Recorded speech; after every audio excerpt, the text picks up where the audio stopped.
जब भी हम अकाउंटिंग करते हैं, जब भी हम अकाउंट्स के बारे में पढ़ते हैं, हमारे पास सबसे दिमाग में सबसे पहले एक ही चीज आती है, रिकॉर्ड्स। कि यहाँ कहीं ना कहीं रिकॉर्ड्स बन रहे होंगे और रिकॉर्ड्स को बनने के बाद हमें क्या ड्राइव हो रहा होगा, अल्टीमेटली हमें ये जानना है कि कितना कमाया, कितना गवाया और आज हमारे बिजनेस की पोजीशन क्या है, प्रॉफिट एंड लॉस अकाउंट बना के और बैलेंस शीट के थ्रू। क्या है बात क्लियर है?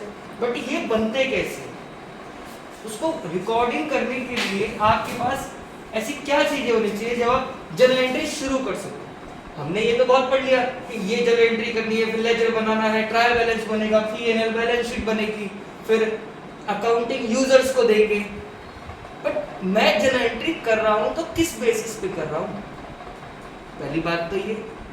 सेकंड, अच्छा आप बोलोगे सर ट्रांजैक्शन के बेस पे करते हैं, है ना, कि हमारे बिजनेस में कुछ ना कुछ ट्रांजैक्शंस होती हैं और उनको हम रिकॉर्ड करने लग जाते हैं। ये पूरी तरह सही बात नहीं है। याद करो, अगर आपने, मैंने आपको जो चीजें पढ़ा रहा था, सिस्टमैटिक रिकॉर्ड बनाना, सिस्टमैटिक रिकॉर्ड मेंटेन करना, और हम जब अकाउंटिंग इंफॉर्मेशन की कैरेक्टरिस्टिक्स के बारे में बात कर रहे थे तो एक वर्ड आया था रिलायबिलिटी, रेलेवेंस, अंडरस्टैंडेबिलिटी, कंपेरेबिलिटी और कंपैटिबिलिटी। चार बातें थी। रिलायबिलिटी को कोई बच्चा याद कर सकता है, must be based on the facts. अब ये फैक्ट्स क्या है, ये कैसे बेस्ड होंगे कि बायस ना हो। दूसरा क्वेश्चन एक और अराइज होता है कि सर आपने बोल दिया फैक्ट्स, और एनीवन कैन इंस्पेक्ट, कोई भी आके चेक कर सकता है कि जो भी हमने रिकॉर्ड मेंटेन करे हैं वो बिल्कुल परफेक्ट मेंटेन करें। उस परफेक्शन को अगर हम दावा कर रहे हैं तो कोई ना कोई एविडेंस तो होगा। तो एक बात तो आ गई एविडेंस। क्या ये बात क्लियर है? एविडेंस डन, फैक्ट्स एविडेंस होनी चाहिए हमारे पास। अच्छा, जैसे मैं एक इंसान से पूछूं, देखो दो बातें होती हैं, दो बातें, या तो आप अपने बिजनेस को ज्यादा बेटर दिखाना चाहते हो या खराब दिखाना चाहते हो। दो चीज समझना। सपोज करो ये एक मिस्टर ए है, सिंपल इनका जो प्रॉफिट कैसे निकलता है, अगर मैं सिंपल भाषा में बहुत सिंपली बोलूं, रेवेन्यू माइनस एक्सपेंसेस। क्या ये बात क्लियर हो रही है? सपोज करो मैंने 5 लाख रुपए का रेवेन्यू किया इस साल और खर्चे हो गए मेरे 3 लाख रुपए के, तो मेरा टोटल प्रॉफिट कितना आ गया? 2 लाख। सबसे पहले मेरे पास कौन भग के आएगा? इनकम टैक्स डिपार्टमेंट आएगा, नहीं आएगा? क्योंकि हम अर्निंग कर रहे हैं, बिजनेस कर रहे हैं, तो हमें टैक्स पे करना पड़ता है गवर्नमेंट को। सपोज करो रेट क्या चल रहा है, 30% का रेट चल रहा है। क्या बात क्लियर होगी? तो मैं गवर्नमेंट को 30% टैक्स दे दूंगा, तो मेरे पास सही तो था, 60,000 ही तो था, ये मेरा टैक्स निकल के आ गया। क्या ये बात क्लियर है? जो भी मैं कमाऊंगा गवर्नमेंट को टैक्स दूंगा। एक बात तो ये क्लियर होगी। दूसरा, एक और पर्सन है, जब मैं बैंक, यही पर्सन अगर बैंक में जाएगा लोन लेने के लिए, तो बैंक वाले क्या पूछेंगे? आप बताओ कितना कमाते हो, आप ये 20 लाख का लोन लेने आए हो, क्या आपकी इतनी वर्थनेस है कि आप लोन को चुका भी पाओ? 20 लाख छोड़ो, 1 करोड़ का लोन लेने के लिए गए, कितने रुपए का? 1 करोड़। क्या बात क्लियर हो रही? अब मेरी बात ध्यान से समझना। एक इंसान टैक्स बचाने के लिए क्या कर सकता है? अननेसेसरी खर्चे दिखा सकता है ना। सपोज करो अगर मैं वही खर्चा 4 लाख का दिखाता, 5 लाख की कमाई होती और 4 लाख का खर्चा दिखाता, तो मेरा प्रॉफिट कितना दिखता? 1 लाख, और मैं गवर्नमेंट को टैक्स कितना देता? सिर्फ 30,000। क्या बात क्लियर है? और अब कितना देना पड़ रहा है? 60। तो मैं गवर्नमेंट से टैक्स की चोरी करने के लिए अपना प्रॉफिट कम कर सकता हूँ, नहीं कर सकता? बिल्कुल कर सकता हूँ। और वही अगर मुझे बैंक से लोन लेके आना है, तो बैंक वाले कहेंगे अभी तो तुम कमा ही नहीं पा रहे इतना, 1 करोड़ का लोन तो हम नहीं सैंक्शन कर रहे। तो मैं बैंक वालों से क्या बोलूंगा? अरे ना, ये तो गलत है, एक्चुअल प्रॉफिट तो मेरा ये हो रहा है, 50 लाख की सर सेल हुई थी और 30 लाख के खर्चे, मतलब एक जीरो और बढ़ा दी। ऐसा हो सकता नहीं हो सकता? एक जीरो उधर बढ़ा दी, एक जीरो उधर बढ़ा दी, और मैंने बता दिया इस साल मैंने 20 लाख कमाए। क्या ये बात क्लियर हो रही? तो मैं झूठ बोल सकता हूँ, नहीं बोल सकता? मैं प्रॉफिट को बढ़ा भी सकता हूँ और मैं प्रॉफिट को घटा भी सकता हूँ। क्या ये बात क्लियर है? मैं कैसे मानूं कि ये दोनों इन्फॉर्मेशन ठीक है? एविडेंस। कोई इंसान आके मुझसे बोले कि मेरे यहाँ जो स्टाफ है ना उसको 8 लाख की सैलरी दी है मैंने, तो दी होगी भाई। मेरे यहाँ का जो रेंट आता है ना वो 5 लाख देना पड़ता है, दिया होगा, हो सकता है। बट मैं भरोसा तभी करूंगा जब मेरे पे उसका प्रूफ हो। आप मुझे प्रूफ दिखा दो, मैं एग्री कर लूंगा। क्या बात क्लियर हो रही है? अरे क्या कर रहा है तू? चेक करो, ये भी टाइम मिल रहा है चेक करने का। तो हमारे माइंड में एक चीज क्लियर हो गई कि सर जो भी अकाउंट्स हम बना रहे हैं, प्रिपेयर कर रहे हैं, सर उसके एविडेंस अगर होंगे तो मेरा रिकॉर्ड जो बनाया है मैंने वो ठीक है, वरना वो खराब है। क्या बात क्लियर है? तो सारी ट्रांजैक्शन जो भी रिकॉर्ड होंगी उन सब के क्या होने चाहिए मेरे पास? एविडेंस होने चाहिए। वरना कोई भी आके मेरे पे उंगली उठा देगा कि नहीं यार यहाँ भी झूठ बोल रहे हो, यहाँ भी झूठ बोल रहे हो। क्या बात क्लियर है? बैंक मुझे लोन देने से मना कर देगा और इनकम टैक्स डिपार्टमेंट मेरी बैंड बजा देगा टैक्स के चक्कर में। उनको प्रूफ करना पड़ेगा ना कि मेरा इतने के खर्चे हुए। वो क्या मांगेंगे मेरे से? बिल मांगेंगे, क्योंकि हर चीज किसके बेस पे होनी चाहिए? एविडेंस के बेस पे होनी चाहिए। क्या बात क्लियर है? तो बेटा जब भी कोई इंसान बिजनेस करता है ना, एक मिनट शांत, जब भी कोई इंसान बिजनेस करता है ना, वो हर छोटे से छोटे बिल को भी ना साइड में रखता है। चाहे 1 रुपए का खर्चा हो, चाहे 1 लाख का खर्चा हो, ये आपको रखना पड़ेगा। क्या बात क्लियर हो रही है? थोड़ा सा आगे बढ़ता हूँ इस चैप्टर में। सर जी बिल्स भी तो फेक बन सकते हैं। बेटे बिल्कुल बिल फेक बन सकते हैं, इसीलिए अकाउंट्स में ये लिमिटेशन है। अकाउंट्स में ना ये लिमिटेशन है, अकाउंटिंग की लिमिटेशन यही है। लोग ना मैनिपुलेट कर सकते हैं अपने अकाउंट्स को, बट क्या करें?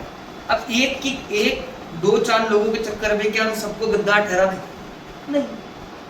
तो जो पॉसिबिलिटीज है हमें तो देखनी पड़ेगी ना कि ठीक है इंसान सामने वाला बिजनेस कर रहा है तो उसे ठीक ही करा होगा। और आप ऐसा मत सोचो फेक बन जाते हैं, ये बन जाते हैं ना। जिस दिन सरकार का मूड घूमेगा ना उस दिन आपसे पूरी एक चीज निकलवा लेगी। तो पागल नहीं है। इंडियन गवर्नमेंट 10 मिनट के अंदर सब कुछ जानती है। उनको आपसे प्रॉब्लम नहीं है, छोटे मोटे दुकानदार से प्रॉब्लम नहीं होती, उनको लेने देना बड़े वालों से। एक बात समझ में आ रही है? कितने लोगों का देश है हमारा? 140 करोड़ लोगों का देश है। ये बात समझ लो। मैं मान के चलता हूँ 10 करोड़ लोग बिजनेस करते होंगे। क्या ऐसा मान लूं कि 9.5 करोड़ लोग बहुत छोटे छोटे बिजनेसमैन हैं? सिर्फ 50,000 लोग ही होंगे जो कि बड़े बिजनेस कर रहे होंगे। उनकी ट्रांजैक्शन हो रही है करोड़ों में और तुम्हारी ट्रांजैक्शन हो रही है 500 में। तो 500 रुपए वाले के चक्कर में मैं एक इनकम टैक्स ऑफिसर भेजूं या 500 करोड़ पकड़ने के लिए भेजूं? 500 करोड़। बट आप जिस दिन दायरे में आ गए तो आपको भी लपेट लेंगी वो, क्योंकि उन्होंने रूल तो बना रखा है ना। बट ये हम पकड़ में नहीं आ रहे। जिस दिन आएंगे उस दिन लपेटे जाएंगे। अभी हम बचे हुए। और इनकम टैक्स डिपार्टमेंट तो 6 साल तक वो कहता है आप बता दो टैक्स कितना बनता है, हम कुछ नहीं कहते। आपने बोल दिया सर मेरे हिसाब से 30,000 बनता है, वो कहते लाओ दे दो। तो हम कह रहे अरे मैंने तो पागल बना दिया, मेरा टैक्स बनना था 75,000 का, मैं तो 30 दिया है। कोई बात नहीं बेटा, जिस दिन दायरे में आ गए सीधा रेट बढ़ेगी आपकी। और 6 साल तक कभी भी आपको बुलावा आ सकता है, समन बोलते हैं उसे। कभी भी इनकम टैक्स डिपार्टमेंट बुला लेगा, तो बताओ ये 30,000 रुपये तुमने जमा करे हैं, कैसे जमा करें? फिर अगर ज्यादा निकल गए ना, चोरी कितने की करी थी? 40,000 की, भुगतने पड़ेंगे 4 लाख रुपए।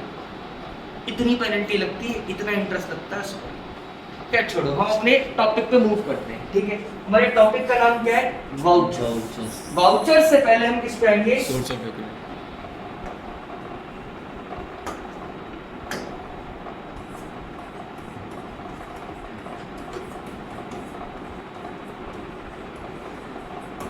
इन्हीं सोर्स ऑफ डॉक्यूमेंट को एज अ एविडेंस हमें संभाल के रखना पड़ता है। क्या बात क्लियर है? मैं एक एक करके ना इनके थोड़े से आपको नाम देना चाहूंगा।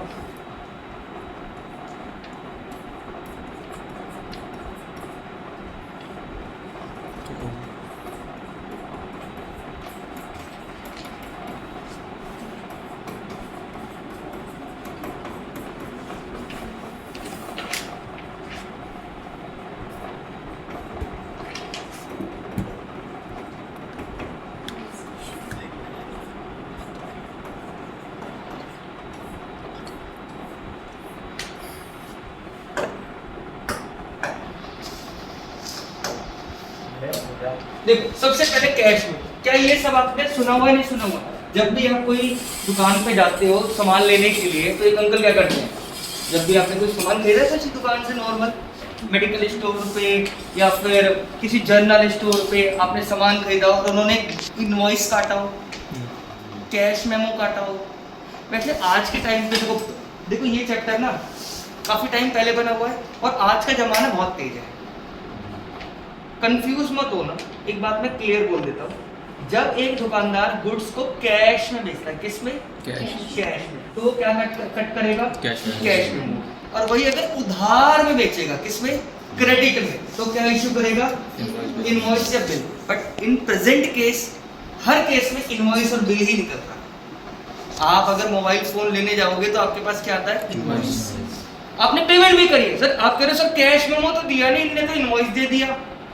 जो कंप्यूटर जनरेटेड आ रहे हैं ना आज के टाइम पर, वो सारे इनवॉइस ही बन रहे हैं। बट जो छोटे छोटे दुकानदार है ना आज भी, वो अपनी एक डायरी सी लेके होते हैं, यूँ लिखते हैं क्वांटिटी अमाउंट, पर्ची फाड़ के आपको दे देते हैं। This is called cash memo. Clear है? आप जब सामान खरीदते हो या तो आप खरीद के लेकर आए होगे या तो आपने बेचा होगा कैश में, तो आपके पास क्या होगा? Cash memo. क्लियर है? अच्छा अगर मैं ऐसे बात करूं, जैसे ये आपका बिजनेस है, आपने परचेज भी करी होगी, सेल भी करी होगी, जब खरीदा होगा तो कैश मेमो मिला होगा, ओरिजिनल कॉपी, जब बेचा होगा तो कैश मेमो आपने काट के दिया होगा, बट डुप्लीकेट कॉपी आपके पास भी होती है ना, रिसिप्ट आपका एविडेंस ही तो है वो। भाई मैंने वरुण को सामान बेचा तो कार्बन कॉपी होती नहीं होती नीचे, अगर कंप्यूटर से निकल रहा है तो एक कॉपी उसके पास जाएगी और एक कॉपी मेरे पास रहेगी, दोनों को रिकॉर्ड्स के लिए। क्या बात समझ आ रही है? कैश मेमो समझ आया बेटा? कैश में डील करते हैं जब गुड्स से रिलेटेड, डन। और वही अगर उधार में है तो इनवॉइस। क्लियर है? आपके एग्जाम में बस इतने, मतलब आपके जो सिलेबस में ना इतने ही दे रखे हैं, होते तो बहुत सारे हैं। क्या इलेक्ट्रिसिटी बिल आता है नहीं आता आपका? आप उसकी पेमेंट करके आते हो तो आपको क्या मिलता है? एकदम स्टैंप लगा देते हैं। आप रेस्टोरेंट में जाते हो, कोई गया है मैकडी में? जब मैकडी में आप कुछ खाने के लिए जाते हो तो मैकडी वाले एक छोटी सी व्हाइट कलर की पर्ची निकाल के देते नहीं देते? वो क्या है बेटा? कैश मेमो समझ लो या इनवॉइस समझ लो। उनका एक कॉपी उनके पास भी होती है ना कि मैंने इस कस्टमर को सामान बेचा, और आपके पास भी आती है कि मैंने वहां से सामान खरीदा। क्या वहां तक बात क्लियर हो रही है? चलो अब ये सर रिसिप्ट क्या है, ये तो समझ आ गया बेटे। कई बार हम उधार माल किसी को देते हैं, उसके बाद वो आता है पेमेंट वगैरह करता है तो पर्ची काट के देते ना, हाँ भाई पैसा आ गया। पर्ची लेते हो नहीं लेते, उसे बोलते हैं रिसिप्ट। क्या बात क्लियर हो रही है? जैसे आप बिजली का बिल जमा करने के लिए गए, उन्होंने स्टैम्प मार दी, एक पेपर पे लिख के दे दिया, वो क्या थी? रिसिप्ट। क्लियर है? कैश मेमो, इनवॉइस और रिसिप्ट में बात समझ आई। अब ये पेइंग स्लिप क्या है? अगर कुछ बच्चे अगर बुक लेकर आए होंगे तो प्लीज इसे ओपन करना अपने बुक्स में। चैप्टर नंबर आपका है 7 और आप प्लीज आ जाओ। पेइंग स्लिप देख रहे हो आप? पेइंग स्लिप ये रहा बेटा, पेइंग स्लिप इसको कहते हैं। डन। अब ये पेइंग स्लिप क्या है? कितने बच्चे आज के टाइम पे बैंक वगैरह गए हैं अपने पापा के साथ, मम्मी के साथ? कभी आपने उनको देखा है वो पैसे डिपॉजिट करते वक्त वो एक लंबी सी, इतनी लंबी सी वो लेकर आते हैं, और वो 2 पार्ट में होती है। एक पार्ट में जितना पैसा जमा करना होता है अपना नाम अकाउंट नंबर लिखते हैं, और दूसरी साइड पे लिखते हैं, काउंटर फोलियो कहते हैं उसे। ठीक है? फिर जाके कैशियर को देते हैं, कैश देते हैं, और वो क्या नाम है, स्लिप देते हैं। वो फटाफट उसे देखता है, स्टैम्प लगाता है, एक छोटी सी कॉपी आपको दे देता है, काउंटर फोलियो कहते हैं। क्लियर? और आपका पैसा डिपॉजिट हो जाता है। उसे क्या बोलते हैं? Paying slip. कि आपने जितना पैसा बैंक में डिपॉजिट किया बाय कैश, उसका एविडेंस होना चाहिए आपके पास। क्लियर है? अच्छा आपने एटीएम से ही पैसा जमा करा है, एटीएम भी आपको स्लिप देता है, बट वो रिसीट है, वो पेइंग स्लिप है, रसीद है वो कि आपने जमा कर दिया, ठीक हमें आ गया पैसा। समझ आ रहा है रसीद में? अच्छा लास्ट है चेक। ये तो सबको पता है, ये तो अपने आप में एविडेंस है। क्लियर? इसके बारे में किसी को बताया ये होता है? मतलब कोई दिक्कत है? नहीं सर। आगे बढ़ो। अब एक पॉज करना बेटा। इस चैप्टर में ना डेबिट नोट और क्रेडिट नोट ना बहुत बच्चों को दुख पहुंचाता है, और अकाउंटिंग वाउचर जब आएगा ना तब और टेंशन होती है कि डेबिट और क्रेडिट में।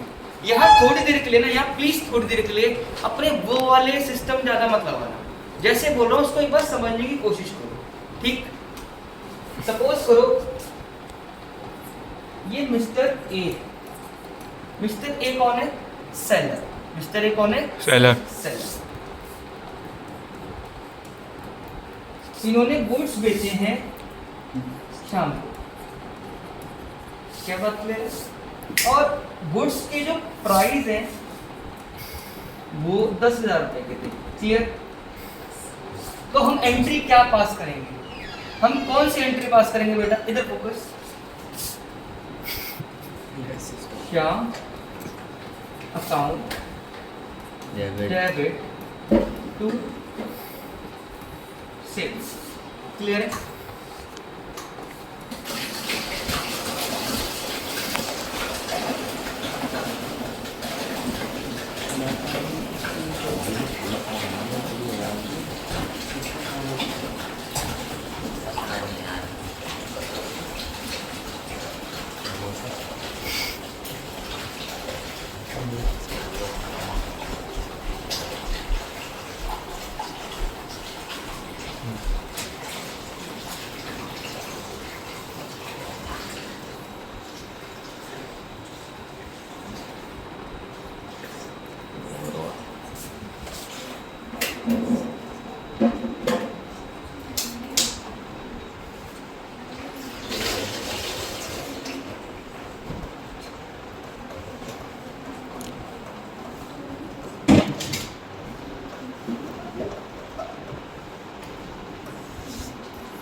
चलो ध्यान से सुनते हैं। मिस्टर ए एक सेलर है और श्याम हमारा बायर है, ठीक बेटा? वो गेट। मिस्टर ए सेलर है और श्याम हमारा बायर है। तो मैंने जब श्याम को सामान बेचा तो मैंने क्या एंट्री करी? Shyam account debit to sales. क्या बात क्लियर हो रही है? मुझे फ्यूचर में श्याम से पैसे लेने हैं और मेरी एक इनकम हो गई। क्या बात क्लियर है? अब कुछ ऐसे सिनेरियो बने जहां श्याम का मेरे पास कॉल आया। श्याम कह रहा है देखो आपने जो सामान भेजा है ना मेरे पास वो मुझे जज नहीं रहा, मैं वापस कर रहा हूँ। एक किस सिनेरियो तो ये हो सकता है सेल्स रिटर्न कर दे वो।